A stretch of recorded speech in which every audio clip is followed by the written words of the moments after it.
So here's a story that explains why Jesse and I don't like to report on rosy promises by companies. In 2018, we passed on telling you that Coca-Cola, Pepsi, and Nestle all made pledges to include recycled plastic in their packaging. Yeah, it sounded great. It was positive, and we really wanted to report on it. So why didn't we? Well, here's what happened. Coca-Cola began making plastic bottles in the U.S. with 25% recycled plastic. In 1994, they phased them out due to high costs, officials said. In 2018, Coke set their target to hit 50% recycled content in all packaging by 2030. Today, they're only at 10%. In 2008, Nestle set a U.S.-wide goal to make their water bottles out of 60% recycled plastic within a decade. They never met it. In 2018, Nestle set a new goal to use 15% recycled plastic in its packaging by 2025. And today, they only use 3%. In 1990, PepsiCo introduced a new plastic bottle with 25% recycled content, but by 1999, they had 0% recycled content. In 2018, PepsiCo made a new pledge to use 25% recycled content in packaging by 2025. Today, it has only reached 4%. And here's why we're upset. Companies set a target, and they publicize it, and they take credit for something that hasn't even happened yet. Aren't we great? We care! We're going to do something awesome! And then they fail to meet their target because they weren't committed to doing it in the first place.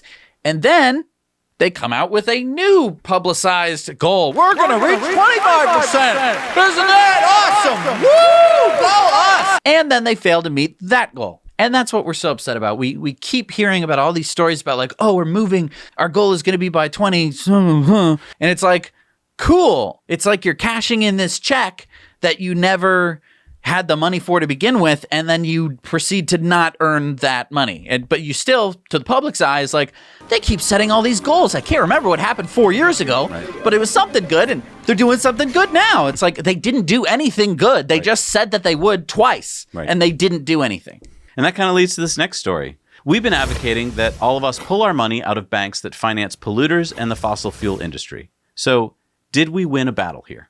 JP Morgan Chase is the #1 fossil fuel bank in the world, with $268 billion in lending to fossil fuel companies, including its biggest fossil fuel client, TC Energy, which is still pushing for its Keystone XL tar sands pipeline. JP Morgan Chase announced last week that it will adopt a financing commitment that is aligned to the goals of the Paris Agreement.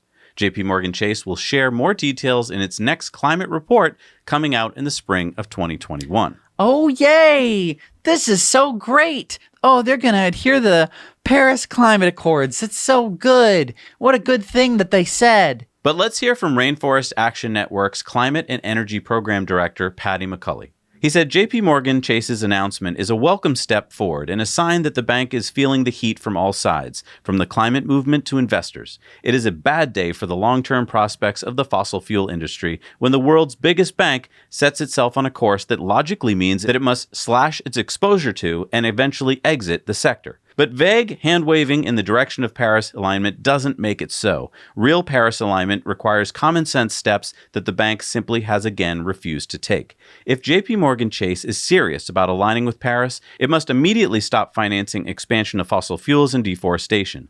If the bank's clients like ExxonMobil and Keystone XL pipeline developer TC Energy won't stop building new wells and pipelines, JP Morgan Chase must drop those clients. A promissory note for 2030 or 2050 isn't worth the paper it's printed on unless it is matched by action in 2020. And in the context of the worst wildfire and hurricane season in history, today's news is a half measure at best.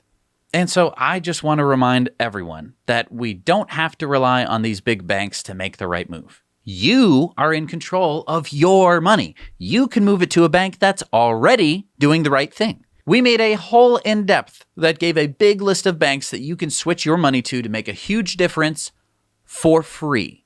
Go check it out and update our sheet. We collectively moved over $3 million out of the clutches of the fossil fuel industry. And we can move even more. If you have a retirement account, if you have a bank account or an IRA, you can move these out of the clutches of a bank that is going to take that money and they're giving you interest. Where do you think they're getting the interest from?